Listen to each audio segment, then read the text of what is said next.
मर्यादा पुरुषोत्तम भगवान श्री राम के पावन चरित्र को जन जन तक पहुँचाने वाले काव्य ग्रंथ श्री रामचरितमानस के रचयिता गोस्वामी तुलसीदास को प्रेत की कृपा से भगवान हनुमान के दर्शन सुलभ हुए थे। श्री हनुमान ने ही प्रभु राम और माँ जानकी को पहचानने में उनकी मदद की थी।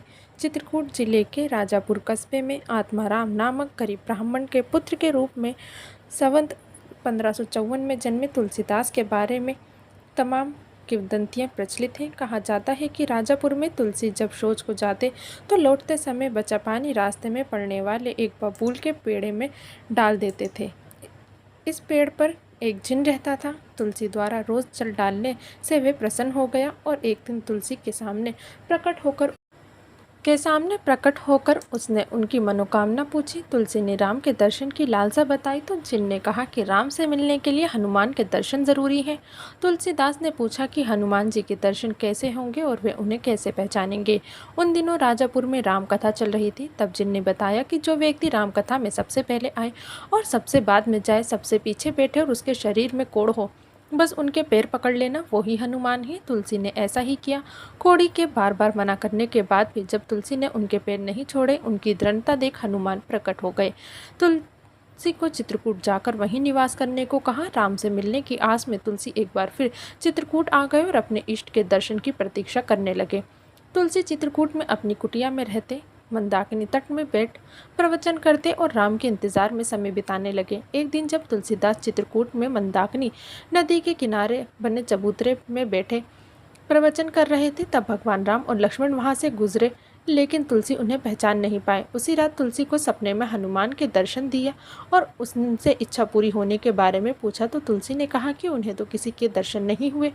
हनुमान ने तुलसी से कुछ दिनों और इंतजार करने को कहा। थोड़े दिनों बाद जब तुलसी एक दिन उसी चबूतरे में बैठे चंदन घिसकर श्रद्धालुओं को लगा रहे थे, तभी भगवान राम, लक्ष्मण और सीता सहित वहां आए और तुलसीदास से चंदन लगवाने लगे। तुलसी कहीं फिर न चूक जाए इसलिए हनुमान तोते के रूप में बोले।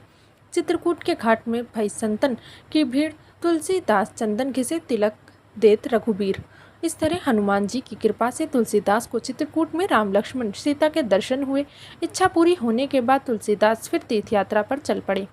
संवत 1631 में 70 वर्ष की उम्र में तुलसीदास ने हनुमान की प्रेरणा से राम के चरित्र को दुनिया के सामने रखने के लिए एक ग्रंथ लिखने का निश्चय किया और 2 वर्ष 7 महीने और 26 दिनों की मेहनत के बाद रामचरितमानस के रूप में अघन शुक्ल सप्तमी संवत 1933 में दुनिया के सामने आई। तुलसी के इस ग्रंथ के नाम को घर घर पहुंचा दिया। काशी में रामचरितमानस की रचना पूरी करने के बाद तुलसी अपना जन्मभूमि राजापुर लौट आए और यहीं रहकर राम का गुणगान करने लगे। मान्यता है कि जन्म के समय तुलसी के मुख से रोने के बजाय राम राम निकला था और जन्म के समय से ही इनके मुख में पूरे 32 दांत मौजूद थे। तुलसी के बचपन का राम बोला रखा गया। जन्म के कुछ ही दिनों बाद माँ हुलसी देवी का देहांत हो जाने के कारण तुलसी को मनहूस समझकर इनके पिता ने इनको घर से निकाल दिया। घर से निकालने जाने के बाद इनके पड़ोस में रहने वाली चुनिया नाम की महिला तुलसी का पालन पोषण करने लगी। तुलसी अभी 5 वर्ष के ही थे कि उनकी भेंट राजापुर आए चित्रकूट के संत नरहरिदास से हो गई। नरहरिदास तुलसी को अपने आश्रम चित्रकूट ले आए और दीक्षा देना अपना निश्चय बना लिया। चित्रकूट में रहकर तुलसी ने अपने गुरु नरहरिदास से विद्या अध्ययन किया और फिर शास्त्रों के गहन अध्ययन के लिए वे काशी चले गए। गुरु की कृपा से तुलसी प्रकरण विद्वान बने और घूम घूम कर राम की कथाओं पर प्रवचन करने लगे। तुलसी की विद्वता से प्रभावित हो दीनबंधु पाठक ने अपनी पुत्री रत्नावली की शादी का प्रस्ताव तुलसी के सामने रखा और तुलसी की शादी उनकी जन्मस्थली राजापुर के पास ही महेवा ग्राम में दीनबंधु पाठक की सुपुत्री रत्नावली से हो गई। यमुना के इस पार तुलसी रहते और उस पार रत्नावली। बताते हैं कि तुलसीदास अपनी पत्नी से बेहद प्यार करते थे। एक बार जब रत्नावली अपने मायके में थी तब तुलसी उनके वियोग में इस कदर पागल हुए कि रात के समय भयंकर बाढ़ में बह रही यमुना में जाकर एक शव को पेड़ का तना समझकर उसी के सहारे अपने ससुराल पहुंच गए। आधी रात में ससुराल पहुंचे तुलसी के बार बार पुकारने पर जब भी किसी ने उनकी आवाज़ नहीं सुनी तो वे खिड़की से लटककर सांप को रस्सी समझकर उस पर चढ़कर कमरे में सोई हुई रत्नावली के पास पहुंच गए। उनके ऊपर तुलसी की ऐसी आक्सिक देखकर रत्ना इतनी व्यथित हुई कि उन्होंने तुलसी को झिड़कते हुए डांट लगाई और कहा, अस्तिमी चरम मैं देमम तामे ऐसी प्रीत, ऐसी जो श्री राम में होत न तब भवभीत। रत्ना के इन शब्दों ने जैसे मोहनिंद्रा में सोए हुए तुलसी को जगा दिया और उस दिन से तुलसी का सिर्फ एक ही मकसद रह गया, इस दुनिया के रिश्ते नातों को छोड़ भगवान राम के साथ एकाकार होना।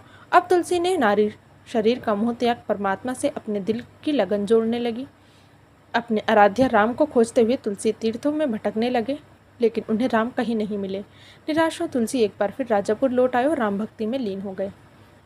काव्य ग्रंथ रामचरितमानस की रचना की चर्चा जब चहुओर हो रही थी कि कुछ और चोरों ने मालामाल होने के इरादे से रामचरितमानस की चोरी राजापुर से कर ली। चोर यमुना पार कर पाते इससे पहले ही चोरी का पता चल गया और नाव से भाग रहे चोरों का पीछा किया गया। इससे पहले ही लोग चोरों तक पहुंचे पाते उन चोरों ने रामचरितमानस की पोटली डर के मारे यमुना में फेंक दी। यमुना की गहराई में इस पोटली को ढूंढ निकालना बेहद मुश्किल था। इसे खोजने के लिए काफ़ी बड़े जाल का इस्तेमाल किया जा रहा था। फिर भी पोटली को ढूंढने में काफ़ी वक्त लग गया। अथक प्रयास के बाद रामचरितमानस की पोटली यमुना से निकाली जा सकी। घंटों पानी में पड़े रहने के कारण इस महान ग्रंथ के ऊपर और नीचे के पृष्ठ गल गए। तुलसी की जन्मस्थली राजापुर में आज भी उनके हाथों लिखे गए इस ग्रंथ का एक भाग सुरक्षित रखा है, जिसके दर्शन करने के लिए पूरे देश से लोग यहाँ आते हैं। तुलसीदास राजापुर ही नहीं बल्कि पूरे राष्ट्र के गौरव हैं। आज तुलसीदास के शिष्यों की 11वीं पीढ़ी के वंशज रामाश्रय दास इस अनुपम कृति को अपने पास एक धरोहर के रूप में संजो कर रखे हैं। कभी अपने परिवार में ही उपेक्षित कर दिया गया। अब बहुत बालक राम बोला, आज तुलसीदास के नाम से पूरे देश में किसी भगवान की तरह ही पूजे जाते हैं।